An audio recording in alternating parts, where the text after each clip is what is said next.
Assalamualaikum warahmatullahi wabarakatuh. Jumpa lagi dengan saya Qobla Harumika di YouTube Qobla Harumika. Baik, pada kesempatan kali ini kita akan membahas bocoran soal ya, AKM ya, Asesmen Kompetensi Minimum atau disingkat dengan AKM kelas 8 SMP MTS ya.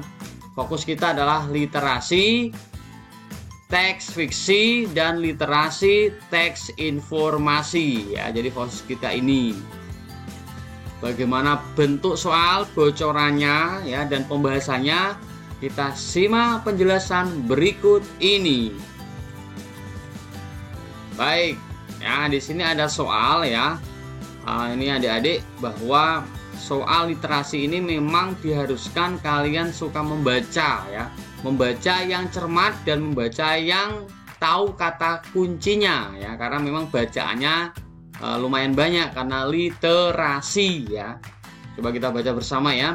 Perempuan-perempuan perkasa. Nah, ini judulnya ya. Perempuan-perempuan yang membawa bakul di pagi buta. Dari manakah mereka? Ke stasiun kereta mereka datang dari bukit-bukit desa sebelum peluit kereta pagi terjaga, sebelum hari bermula dalam pesta kerja. Perempuan-perempuan yang membawa bakul dalam kereta, kemanakah mereka? Di atas roda-roda baja mereka berkendara. Mereka berlomba dengan surya menuju gerbang kota, merebut hidup di pasar-pasar kota. Perempuan-perempuan perkasa yang membawa bakul di pagi buta. Siapakah mereka? Mereka ialah ibu-ibu berhati baja, perempuan-perempuan perkasa. Akar-akar yang melata dari tanah perbukitan turun ke kota. Mereka cinta kasih yang bergerak menghidupi desa demi desa. Baik, kalau ada pertanyaan, siapakah perempuan-perempuan perkasa yang dimaksud oleh pengarang pada puisi tersebut? Jadi sebetulnya dalam literasi ini triknya kita membaca pertanyaannya terlebih dahulu ya. Pertanyaannya, jangan membaca bacaannya kelamaan dan menyita waktu ya. Yang pertama adalah soalnya kita baca ya. Soal, paham ya, soalnya kita baca. Kedua, kalau kita ditanya siapakah perempuan-perempuan perkasa, dalam ini kan puisi ya, puisi, dan kita harus literasi membaca. Kita harus mendeskripsi ya, di sini deskripsi ya, harus ada deskripsi.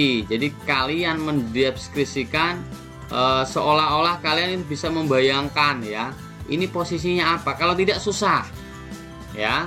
Jadi yang pertama soalnya yang kalian baca, kemudian deskripsi ya. Karena yang ditanyakan, nah siapakah perempuan-perempuan perkasa, kita cek ya. Jadi dalam bahasa puisi itu adalah bermakna konotasi ya, bermakna konotasi ya. Kita harus membuat menjadi apa? Denotasi ya. Denotasi ya, yang makna sebenarnya. Perempuan-perempuan perkasa ya, di perempuan-perempuan yang membawa bakul di pagi buta. Ini jadi seolah-olah ini ada ibu-ibu ya yang membawa bakul. Bakul itu kalau istilah Jawa adalah tempat atau wadah. Di situ ada peralatan barang yang dibawa. Dari manakah mereka? Nah, ini ada kata kunci. Ke stasiun kereta mereka datang. Nah, ini dari bukit-bukit desa. Nah, ini dari ya, ini kata kunci. Nah, sebelum hari bermula dalam pesta kerja. Jadi pagi buta, pagi hari ya. Jadi dari desa, nah ini kemana? Ke stasiun kereta, nah, gitu ya. Jadi pertanyaannya itu siapakah? Nah, ada perempuan dari desa kan gitu ya. Perempuan-perempuan yang membawa bakul dalam kereta, kemanakah mereka? Nah, ini jadi kita deskripsikan dari bukit-bukit desa, kemudian dia pergi ke kereta api ya, dari atas roda-roda baja. Jadi mereka itu kita deskripsikan mereka dari desa membawa bakul, kemudian berangkat naik kereta api ya. Mereka berlomba dengan surya menuju gerbang kota. Menuju gerbang kota. Nah ini ya. Jadi datang dari desa menuju gerbang kota. merebut hidup di pasar-pasar kota. Jadi dia itu dari desa ke kota bekerja ke pasar ya. Perempuan-perempuan perkasa yang bawa bakul di pagi buta. Nah, ini diulangi lagi. Siapakah mereka? Mereka ialah ibu-ibu, berarti ibu-ibu dari desa ke kota. Perempuan-perempuan perkasa, akar-akar yang melata dari tanah perbukitan turun ke kota. Nah, ini ke kota diulang lagi. Desa diulang lagi ya. Nah, jadi triknya apa? Kata yang diulang. Nah, kata yang diulang. Jadi cari kata yang diulang-ulang sehingga kita menjadi jelas tentang bisa gagasan, bisa yang ditanyakan dalam pertanyaan ini ya kan. Jadi kalau kita tanya siapakah perempuan-perempuan perkasa ya, perempuan adalah siapa? Ibu-ibu yang dari desa menuju kota. Nah, ngapain ya kan? Bekerja ya, itu gimana? Jelas ya. Jadi kita cek jawabannya adalah apa? Nah, ini ya. Perempuan-perempuan desa yang berdagang di kota. Siapa mereka? Perempuan-perempuan dari desa yang berdagang di kota. Berdagang ini identik dengan apa? Bakul yang dibawa. Bakul itu wadah yang ada isi jualan. Korek. Jadi kalau adik-adik disuruh untuk menulis jawabannya, cari hal-hal yang diulang. Jadi kita rubah dari bahasa konotasi, kita deskripsikan menjadi bahasa denotasi yang mudah untuk dicerna atau dipahami. Jadi sebetulnya nggak usah dibaca semua, tapi kita deskripsikan ya kosakata konotasi menjadi denotasi dan kata-kata yang diulang itu apa. Baik ya, jadi jawabannya itu perempuan-perempuan desa yang berdagang di kota. Bisa juga ibu-ibu yang dari desa berdagang ke kota. Korek, itu jawabannya ya. Baik, kita lanjutkan. Soal yang kedua ya. Nah ini kita coba jawab pertanyaannya dulu, kita cek. Di bawah ini adalah hal-hal yang menjadi topik pembicaraan antara tokoh aku dan ayah kecuali. Nah, ini antara tokoh aku dan ayah yang dibahas ini apa? Yang tidak ada ya, yang kita cari karena ada kecuali. Kita cek kekurangan air di musim kemarau. Kekurangan kita cek ya. Hijau kampungku di tengah kota, aku dan belimbing wuluh. Aku tadi menawarkan ya bibit pohon belimbing kepada beberapa tetangga. Nah, kamu deskripsikan ya, deskripsikan. Kalau mereka ikut menanam pohon, jalan kampung ini akan menjadi lebih teduh, tidak seperti sekarang. Ada bagian yang teduh, ada bagian yang panas keluh. Ada yang beralasan air sedang susah didapat. Nah ini ada yang berkata nanti ya tunggu musim hujan datang lagi. Aku kecewa ya. Jadi dia menawarkan bibit pohon belimbing kepada tetangga. Kemudian untuk menanam pohon. Jadi agar apa? Kamu menjadi lebih teduh. Tetapi apa? Nanti tunggu ya. Nanti dulu ya musim hujan. Nah, mereka tidak ingin menggunakan air terlalu banyak. Saat ini memang sebaiknya kita hemat air. Kata ayah. Tentu saja aku semakin merenggut kalau air tetap sukar didapat. Tidak ada orang yang mau menanam pohon belimbing wuluh itu. Nah, jadi tentang menanam. Ini betul penanaman belimbing wuluh ya yang dibahas ya si aku. Tapi jangan khawatir, masalah air untuk menyiram tanaman sebentar lagi akan terbantu oleh proyek Pak RT, kata ayah. Kampung kita akan punya Pandora L ya. Apa ini? Pengadaan biaya. Sebentar, alat untuk mengolah air ini ya. Alat untuk mengolah air namanya Pandora L. Ini maket dari pengolahan limbah yang baru saja selesai dibangun di kampung kita. Bangunan ini ada di dalam tanah dan berguna untuk mengolah limbah rumah tangga seperti air cucian, kata ayah. Jadi apa? Alat untuk mengolah air ada ya. Tadi Pandora, ini alat. Nah, ini alat. Air hasil pengolahan dari Pandora L digunakan untuk kegiatan menyiram tanaman dan mencuci kendaraan. Pemasangan Pandora L terletak di Kampung Genteng Candirejo di tengah kota Surabaya, ibu kota provinsi Jawa Timur. Di sini ada pengadaan biaya tidak disinggung ya.